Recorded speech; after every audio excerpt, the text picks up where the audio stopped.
సింగపూర్తో పాటు ప్రపంచవ్యాప్తంగా పలు దేశాల్లో కోవిడ్ కొత్త కేసులు నమోదవుతున్న నేపథ్యంలో ప్రపంచ ఆరోగ్య సంస్థ ఆందోళన వ్యక్తం చేసింది. భారత్లో కొత్త వైరస్ కేసులు నమోదైన నేపథ్యంలో కేంద్ర ఆరోగ్య మంత్రిత్వ శాఖ కీలక మార్గదర్శకాలు జారీ చేసింది.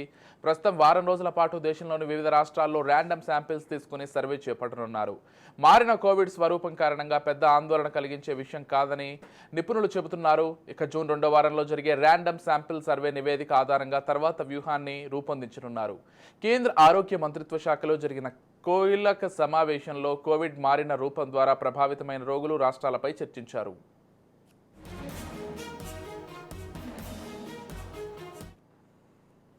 మే 26వ తేదీ నాటికి KP1, KP2 వేరియంట్లకు సంబంధించి 325 కేసులు వెలుగులోకి వచ్చాయి.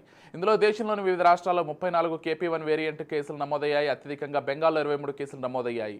మహారాష్ట్రలో 4, గుజరాత్, రాజస్థాన్లో 2 వైరస్ సోకినట్లు గుర్తించారు. కేంద్ర ఆరోగ్య మంత్రిత్వ శాఖ డేటా ప్రకారం గోవా, హర్యానా, ఉత్తరాఖండ్లో కొత్త వేరియంట్ కేసులు ఒక్కొక్కటి చొప్పున నమోదయ్యాయి. ఇక దేశంలో ఇప్పటి వరకు సుమారు 290 KP2 వేరియంట్ కేసులు నమోదవగా ఇందులో మహారాష్ట్రలోని 145 కేసులు నమోదయ్యాయి.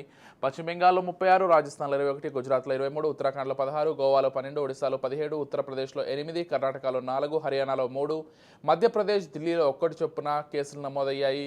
దేశవ్యాప్తంగా కొత్త వేరియంట్లు, సబ్ వేరియంట్లపై నిఘా వేసేందుకు ర్యాండమైజ్ శాంపిల్స్ను సర్వే సేకరించాలని ఆరోగ్య మంత్రిత్వ శాఖ ఆదేశించింది.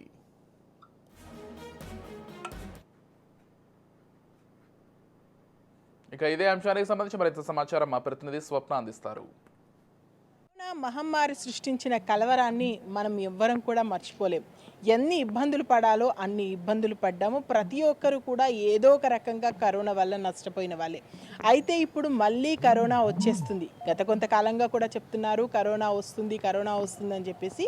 అయితే ఇప్పుడు WHO మాత్రం ఒక ఆందోళనకరమైన విషయాన్ని చెప్పింది. మన దేశంలోనే కాదు, సింగపూర్తో సహా మిగిలిన చాలా దేశాల్లో కొత్త వేరియంట్స్ వస్తున్నాయి, సబ్ వేరియంట్స్ వస్తున్నాయి.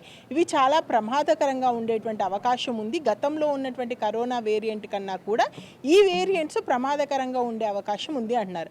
అంటే ప్రపంచ దేశాలతో పోలిస్తే కరోనా టైంలో కూడా మనం అంత ఇబ్బంది పడ్డామంటే వాళ్ళతో పోల్చుకుంటే కాస్త మన దగ్గర ఉన్నటువంటి శారీరక దృఢత్వం అనుకోవచ్చు, లేదా మనకున్నటువంటి మెటబాలిజం సిస్టమ్ అనుకోవచ్చు, కానీ కాస్త మనము కరోనాతో ఫైట్ చేయగలిగాం. మరి ఇప్పుడు పరిస్థితి ఏంటి అంటే ఇప్పుడు KP1, KP2 కేసులు ఆల్రెడీ మన ఇండియాలోనూ నమోదవుతున్నాయి. ముఖ్యంగా బెంగాల్లో ఎక్కువగా కేసులు నమోదవుతున్నాయి. ఇటు మహారాష్ట్రలో వస్తున్నాయి, గుజరాత్లో వస్తున్నాయి, గోవాలో మన కేసులు కనిపిస్తున్నాయి, ఉత్తరాఖండ్లో కేసెస్ కనిపిస్తున్నాయి. సో వీటికి సంబంధించి ఓవరాల్గా మన కేంద్ర ఆరోగ్య శాఖ కూడా ఒక నిర్ణయం తీసుకుంది. అదేంటంటే ఒక వారం రోజుల పాటు ర్యాపిడ్ టెస్టులు నిర్వహించాల్సినటువంటి అవసరం ఉంది అనుకుంటుంది. ర్యాపిడ్ టెస్టులు అంటే ఎవరైనా సరే కరోనా సిమ్టమ్స్ మనకు తెలుసు. గతంలో కూడా మనము కరోనాకు సంబంధించి అంటే జలుబు కానీ, జ్వరం కానీ, విపరీతమైనటువంటి తలనొప్పి కానీ, శారీరక సంబంధించినటువంటి నొప్పులు కానీ, ఇలా కరోనాకు సంబంధించినటువంటి లక్షణాలు ఉన్న వాళ్ళు మళ్ళీ ఒకసారి కూడా మీరు వెళ్ళి మీ శాంపిల్స్ని ఇవ్వచ్చు. గతంలో ఏ విధంగా అయితే శాంపిల్స్ కలెక్ట్ చేశారో అదే విధంగా ఇప్పుడు శాంపిల్స్ కలెక్ట్ చేస్తున్నారు. ఒక వారం రోజుల పాటు అంటే ఈ వారం రోజులు కూడా వివిధ ప్రాంతాల్లో శాంపిల్స్ కలెక్ట్ చేసి అవి కొత్త వేరియంట్స్గా చెప్తున్నటువంటి KP1 కానీ KP2 ఉందా, లేదా సబ్ వేరియంట్స్ ఏమైనా ఉన్నాయా, ఉంటే వాటితో ఫైట్ చేసినటువంటి ఇమ్యూనిటీ మనకి ఎంతవరకు డెవలప్ అయింది. ఎందుకంటే మనము ఆల్రెడీ దాదాపు అందరూ కూడా వ్యాక్సిన్స్ తీసుకున్న వాళ్ళే, 1, 2, 3 డోసుల వ్యాక్సిన్ తీసుకున్న వాళ్ళు కూడా ఉన్నారు. కరోనా వచ్చి తగ్గిన వాళ్ళు కూడా ఉన్నారు. వాళ్ళలో కూడా యాంటీబయాటిక్స్ వస్తాయి. కాబట్టి ఓవరాల్గా కరోనాను తట్టుకునేటువంటి శక్తి ప్రజెంట్ ఉన్నటువంటి మనకు ఉందా లేదా, దీని మీద ఒక నివేదికనైతే తయారు చేయబోతున్నారు. ఎనీహౌ ఇప్పుడు సమ్మర్లో ఉన్నాము, హాలిడేస్లో ఉన్నాము, రకరకాల టూర్స్కి వెళ్తున్నాము, మరోవైపు ఎలక్షన్ హడావిడి నడుస్తుంది, ఫంక్షన్స్ ఉన్నాయి. సో గ్యాదరింగ్ చాలా ఎక్కువగా ఉంటుంది కాబట్టి స్ప్రెడ్ అయ్యేటువంటి అవకాశాలు చాలా ఎక్కువగా ఉన్నాయి.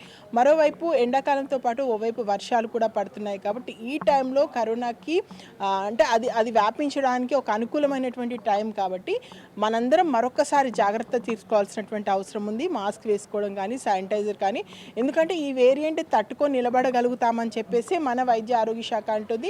ఈవెన్ రాష్ట్ర ఆరోగ్య శాఖ కూడా అదే చెప్తుంది. మనకు వేరియంట్కి సంబంధించినటువంటి భయం ఏం లేదు, దానికి సంబంధించి తట్టుకొని నిలబడగలిగిన శక్తి మనలో ఉంది అని చెప్తున్నప్పటికీ ఆ వేరియంట్ ప్రభావం ఎలా ఉందో తెలియాలంటే కొన్ని టెస్టులు జరగాలి, కొంత దాని మీద రీసెర్చ్ జరగాల్సినటువంటి అవసరం ఉంది. కాబట్టి మన జాగ్రత్తలో మనం ఉండడం బెటర్.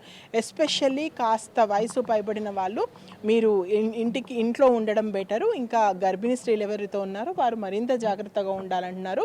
గతంలో కరోనా వచ్చి తగ్గిన వాళ్ళకి మళ్ళీ కరోనా వచ్చేటువంటి అవకాశాలు తక్కువైనప్పటికీ వాళ్ళకు వివిధ ఆర్గాన్స్ మీద దాని ప్రభావం ఉంది. వాళ్ళ ఇమ్యూనిటీ సిస్టమ్ని చాలా దెబ్బతీసింది. కాబట్టి మేబీ కొత్త వేరియంట్ మళ్ళీ అటాక్ అయ్యేటువంటి అవకాశం కూడా ఉండకపోవచ్చు. కాబట్టి వాళ్ళు కూడా జాగ్రత్తగా ఉండాలి.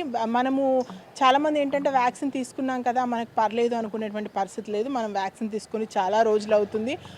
మన బాడీలో ఎంతవరకు ఇమ్యూన్ సిస్టమ్ పనిచేస్తుందో లేదో కూడా మనకు తెలియదు.